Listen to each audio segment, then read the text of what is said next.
Hello, I'm P. Renada. Welcome to Rappler Talk. Today we have with us former Information and Communications Technology Secretary Eliseo Rio Jr., who will talk to us about data gathering, privacy concerns, and information technologies during the time of the pandemic. So thank you so much, Mr. Rio, for joining us. Thank you, Pia, for inviting me. It's an honor indeed. So, sir, let's start, sir, with the government's efforts in handling the pandemic using data and technology. Sir, let's start with your assessment of how the government has been doing this so far, especially using contact tracing apps and other technologies to gather information about the pandemic.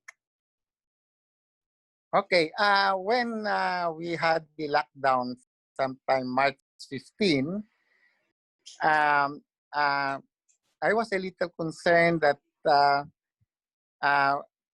that the ICT, should have a major role because this is the only way that we can fight the pandemic because we still don't have any vaccine, any cure. So we have to uh, control the spread of the virus. And one of the best way of doing this, and that's been shown in other countries, is through ICT solutions. No? Well, of course, the one in charge of this is the interagency task force, no, which by law is given that responsibility to manage all activities concerning this pandemic. No, but I found out that when the lockdown was imposed, the interagency task force was dependent on silos, no? In other words, data gathered by Department of Health, and the Department of Health has also some, contractors or IT companies that are helping them, the ILG, and of course the SWD and other government agencies, no? But I thought that all of these are not integrated, no? So I said the only government agency that can do this or has the mandate to integrate all ICT systems is by law Department of Information Communication Technology. No? In fact, funny, when the interagency task force was first formed, the ICT was not there. And I was the one who brought out, why is the ICT not here? It's, I think, an important part of this task. And of course, they amended it, no? But that's a different, well. So each government agency put up their own ICT system, no? And not in coordination with the ICT. And so I came up with, in the military, we have, in all campaigns in the military, we come up with operation plans, no? And since I am the undersecretary for operation, and Greg Gunasan, our secretary, is also from the military, he knows how this OPLAN works. So I came up with an OPLAN COVID-19 platform, central platform, no? In other words, the idea is to put all of these silos, different silos that are now giving out data for the government, but assessed individually, and then with the National Task Force doing the one coordinating all of this data, all of these reports, all of these reports from the different agencies, manually, no, into a situational awareness report, no. It takes time. In other words, the DOH, for example, before it gets all the data from the different hospitals about the number of COVID cases, the number of those people tested, can be about more than a week old already, no, when they come up with the formal report for the interagency task force. That's why even recently they have delayed reports and they have the present reports. No, I mean, as as per of this date, this is the report. But if you 2 days late, they have another report putting in what they say were delayed, no? Mhm. And this was quite confusing. Mhm. So I said, so we came up with this platform. It is basically a data lake, a data lake and a data warehouse where all of this data can be dumped, no? From wherever sources they come from. They can come from barangay, health workers. In other words, you can accept all data. And then we have some artificial intelligence that can do some kind of analytics in it. And we told, and Greg, of course, approved this. And I was able to mobilize. I was able to mobilize the ICT sector, of course, through the ITAP, no? President of which is Carlos Subido. And we were able to get some funding support from UNDP. Quite a big sum, but in kind, no? They will provide us software, hardware, and technical expertise, no? From not only the Philippines, but from Singapore, from South Korea, where these countries were more successful in flattening their curve, no? So this was all already in place, no? In fact, we have the platform ready in the ICT, at no government cost, no? No additional government cost, just the approval for it to be recognized by the interagency task force. Mhm. So that was endorsed by Secretary Honasan April 23, and to the implementor Secretary Galvez, and Secretary Galvez endorsed it to the interagency task force, no, around April 23. But nothing happened to it. Mhm. We waited and we waited. Imagine a department already in the ICT, which is supposed to be the center of all ICT matters in this campaign, was being disregarded. No? So we were wondering. Only then I found out that the interagency task force is leaning towards a private company, Multisys, no? In coming up what de facto, it is actually the de facto, they formed it as a de facto DICT, no? A private company. And I said, no, there's something wrong here, no? Mhm. So what I did was just to show the group of Secretary Galvez that this plan will work. I said, uh, uh, Charlie, I said, but I was talking more to their technical people, no? That proof of concept was to give them, to convince them that this is going to be very, very useful for them. And they liked it. Mm. They like it, no? But remember, the original proposal that was endorsed by Secretary Hunasan and further endorsed by Secretary Galvez has been sitting in the interagency. But we use that platform that is being proposed for this proof of concept, and they like it, no?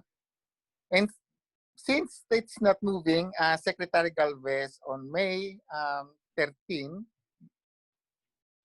came out with a task group for information system to really integrate and operationalize all this data, because until then it was still, and in fact, until now, they are still working as silos, no? And of course, Secretary Galvez finds it very difficult to present recommendations based on week-old data. But when we showed them this proof of concept, they saw that it was real time and it has very good data visualization, analytics, no? That made them easier to really see the exact or real-time and accurate situation, um, give them a good and situational awareness, no, of the COVID-19 campaign. So we were able to convince them in that 1 week of proof of concept. And so so he came up with that recommendation of May 13. This time I was feeling that the interagency task force were leaning on a private company, Multisys, to be their system integrator, their managed service, something like that. When in fact they could already use the ICT, no? But they were more convinced. So when that May 13 letter went to was endorsed to the one of the three co-chairs, no, Secretary Duque, Secretary Nograles, and Secretary Simato, no, it again was not approved. I mean, it was, not. It was just disregarded, and to my surprise, I was even eased out of the government. No, so I think there's something going on here.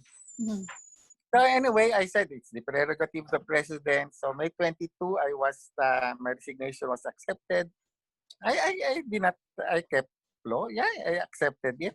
Sir, why were you surprised that he accepted your resignation at that point? What made you surprised?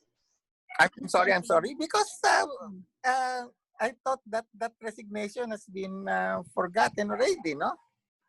But now it's being used at a point where I am trying to fight for something, no? To have the ICT be the center of the ICT system of the in this pandemic, no? Because the ICT is the one mandated by law to be responsible for all of this. It has the NTC, National Telecommunication Commission, and the National Privacy Commission.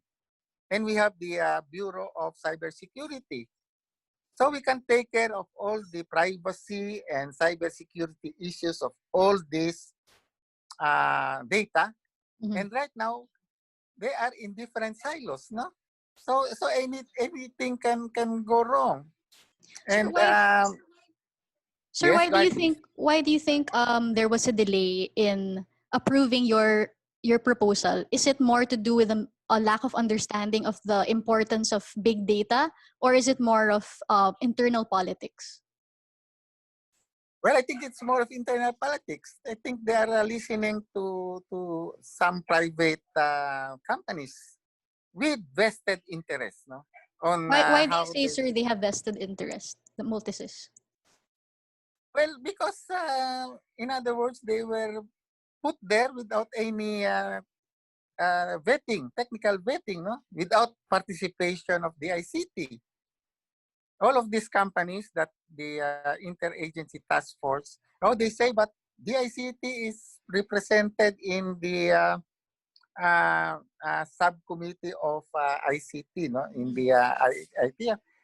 But I said, who is manning the ICT there? Well, of course, they say Kaintik, no, but Kaintik is not operations. Why him? Why not me? I'm operations. No, I should. In other words, that's why I've been saying, even before, the reason I resigned was that I'm supposed to be operation. But things in the ICT are going on because of that Greg Unasan is more keen in getting recommendations from, of course, the people he took with him, no? So I said, if that's the case, you don't need me. So I filed my resignation. And of course, that time there was this issue of the confidential fund. which as an operation, as the undersecretary of operation, I must be involved because in the military, Greg knows this, military and intelligence goes together. No? If you separate the two, it will fail. So that was my contention. But the president did not accept my resignation then.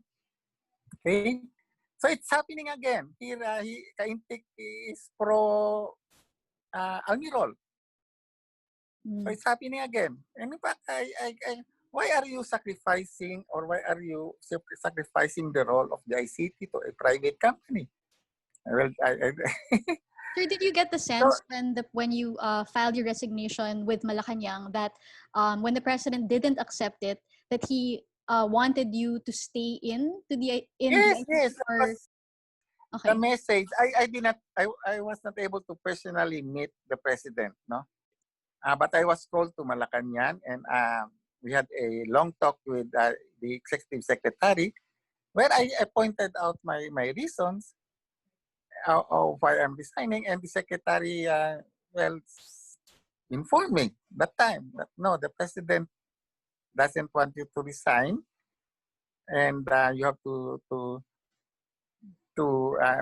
find ways to make amends or to make your relationship with the Secretary Hunasan.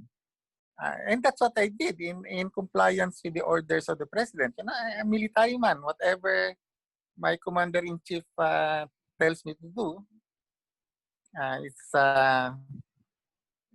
done. No, so that's what I did. We signed a joint statement with Greg Unasa.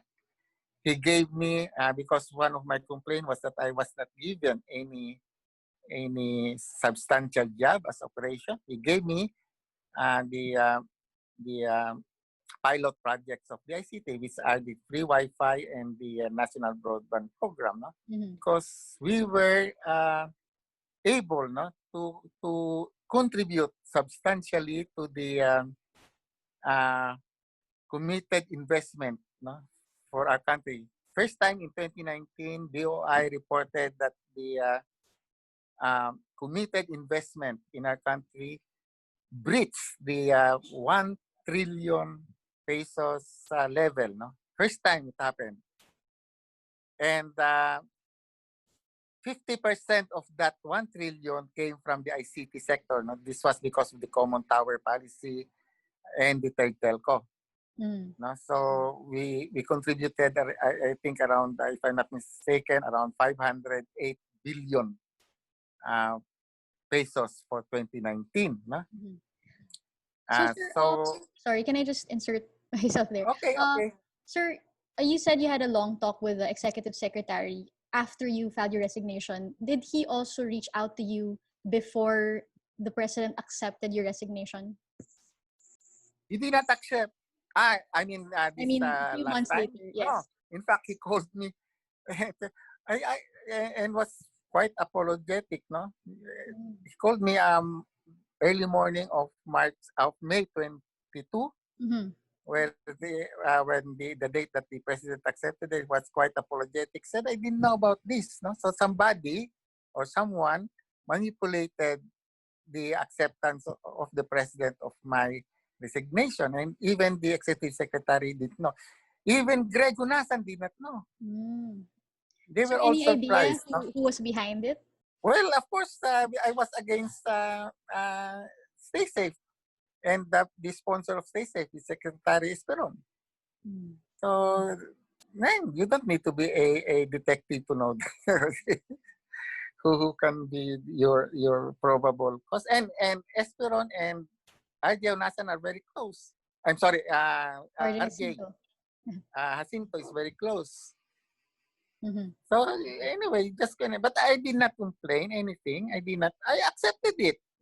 May 22. Okay, I told the Secretary Medialdea that say, okay, I mean, that's the prerogative of the president, and I'm thankful that I was able to serve him. And I kept silent, no, until all the things that we worked for in coming up with that central platform was disregarded. And I think they are trying to put up another thing where the um, they came up with an ecosystem where it is very noticeable in that ecosystem that stay safe is going to be the command and control of NTF. And in fact, even Secretary Galvez said, "What is this? I don't know about putting stay safe as my command and control." No. Where does So it until say now, that, that sir? In which I'm sorry, document does it? In which document does it say that Multisys will function as the command center of NTF? it was presented. It was presented to do first. It was presented to the House of Representatives by Mhm. Kaintik, and Almirol was also there. And second, it was as if it's already accepted by the interagency task force. Now, I can give you a copy of that. It is part of their PowerPoint presentation, no? Where Mm. Stay Safe has a major role.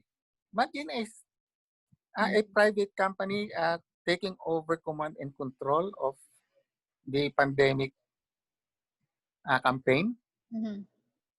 and disregarding what I presented and actually did a proof of concept for 1 week, which the technical people of the National Task Force like very much.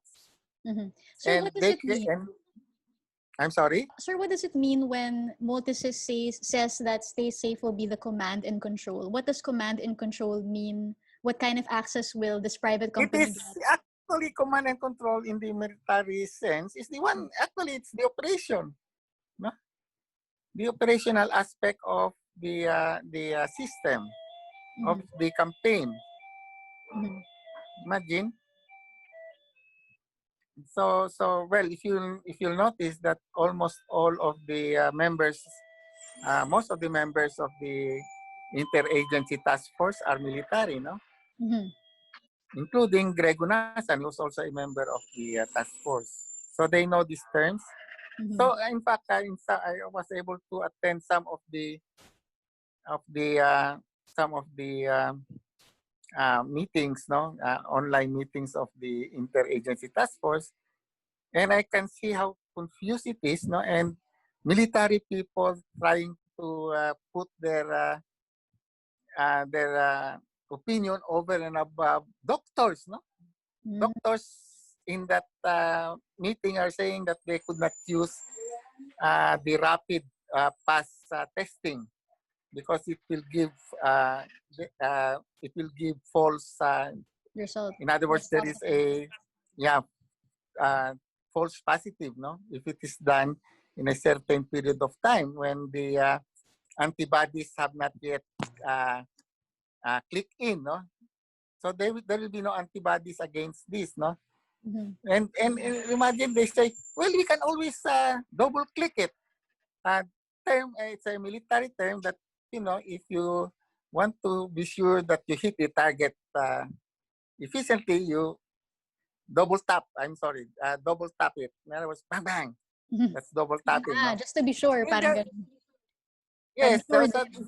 if they in the first test it's negative, then after a few days, maybe a week, double tap it, no? Fire at it again, and if it's still negative, then yes, but that will make it very expensive and also prolong the procedure, no? If you just wait for a few days and then test them in this particular place where you think. That's why it has all been manual. That's why they need some ICT solutions, Mhm. especially in contact tracing, no? Because right now, contact tracing, even up to now, contact tracing is done by manual, no? DOAs have an army of contact tracers. Uh, they will interview people found to be positive or to whom were you in contact with in the past, let's 14 days or so, no? Of course, the one who is interviewed can only remember few, no? And in fact, some of those he came in contact with doesn't know. For example, people he met in the supermarket.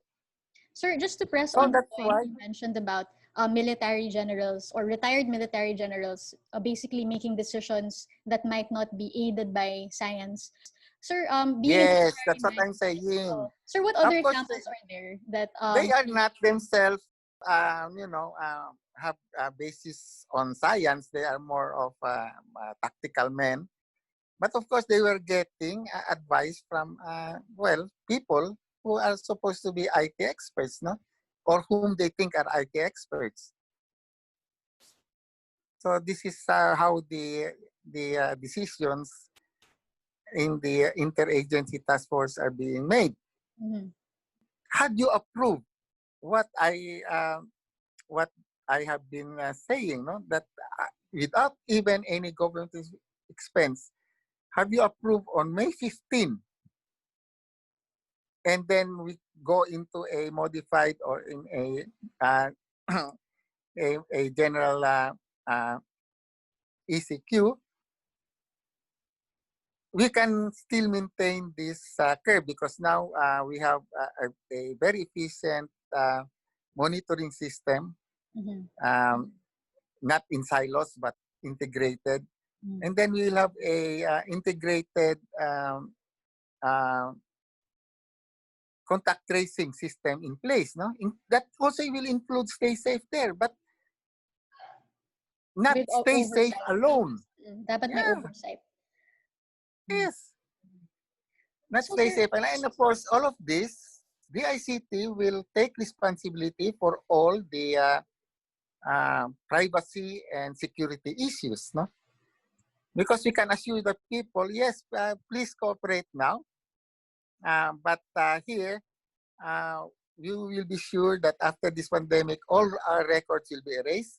mm, And we have, in fact, here a third, this is where the private ICT sector will come in. They will be the one to oversee the proper deletion, no, of all records so that the public will be more or less, assured that after the pandemic, they will no longer be tracked, or whatever data that was gathered during the pandemic cannot be used, no, for some other purposes. mhm. Right. Sir, right now, because we have this very charged political climate and the people, the thoughts that are in people's minds now, especially when it comes to contact tracing, to data there about their personal information is, can we trust the task force, the government, to take care of our personal information during this? Yes, that's what I've been saying. I've been posting. Start that. In other words, it doesn't have to be me. If you don't like it there, because you already you already put me out of the government, no? But start it, no? I mean, there are still some people in the ICT who can do it, no? Mm, Of course, there are also some people there who are against it in the ICT. To be honest about it, mm, who are now also lining up with multi-sys. No? I don't know for what reason. mhm.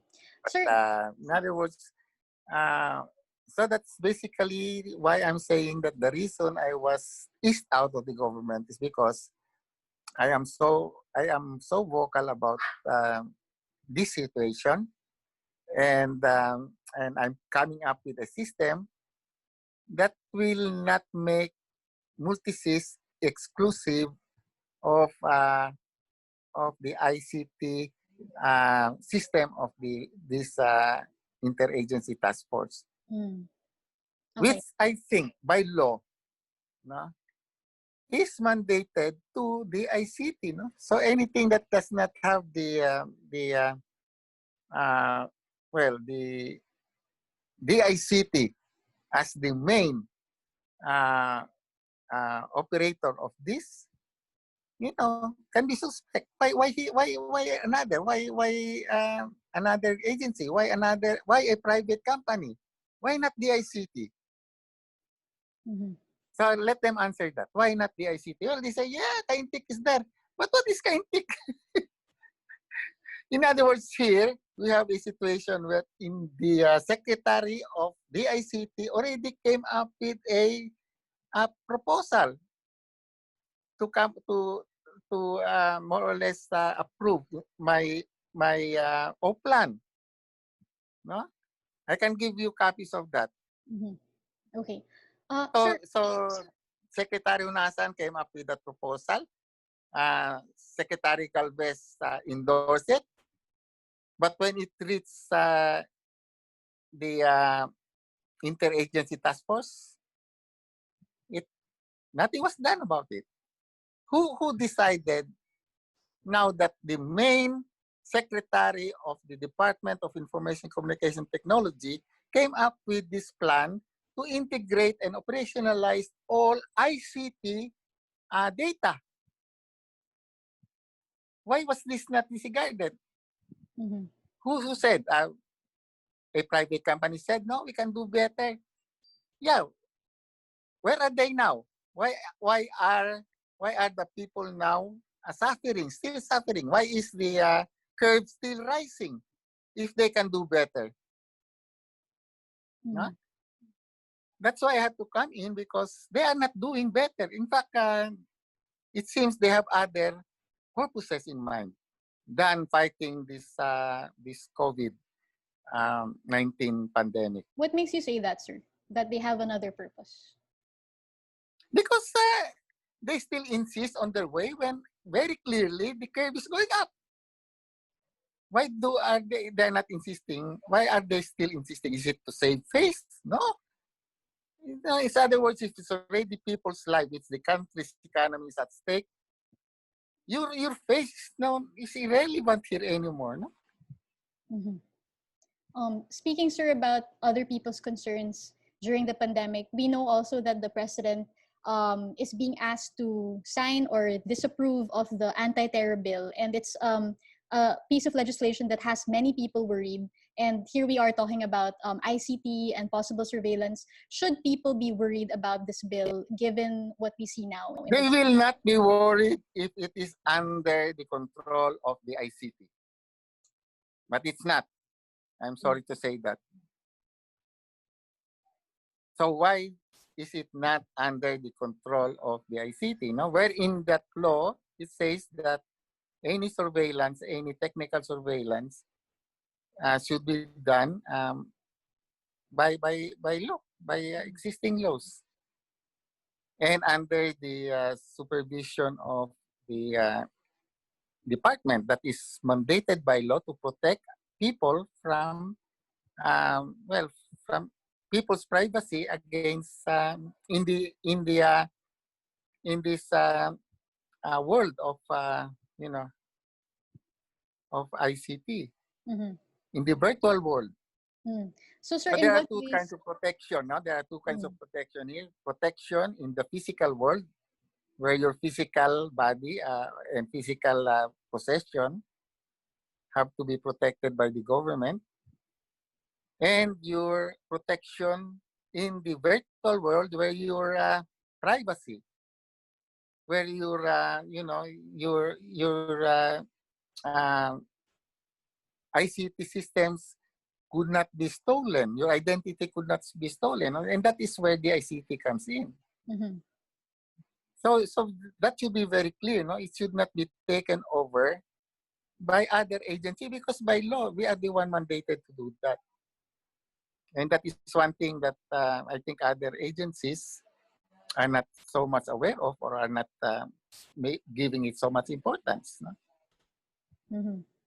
Sir, do you have a sense that the task force in charge of the pandemic response doesn't fully understand ICT and the role it can play in combating the pandemic? Yes, I think so. They are dependent on so many private uh, consultants, private vendors, no? Who should be vetted by the ICT. Mm-hmm.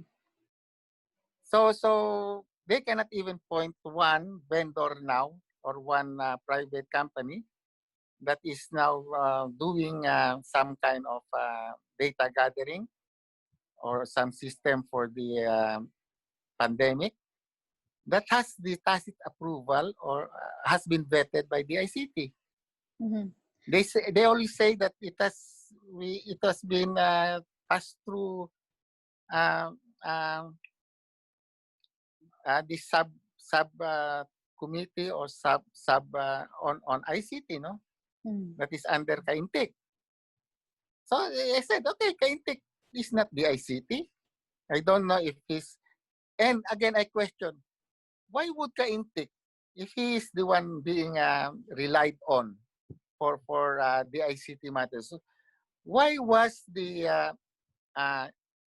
proposal of Secretary Hunasan himself, why did he not pass through that ICT where Kaintek is?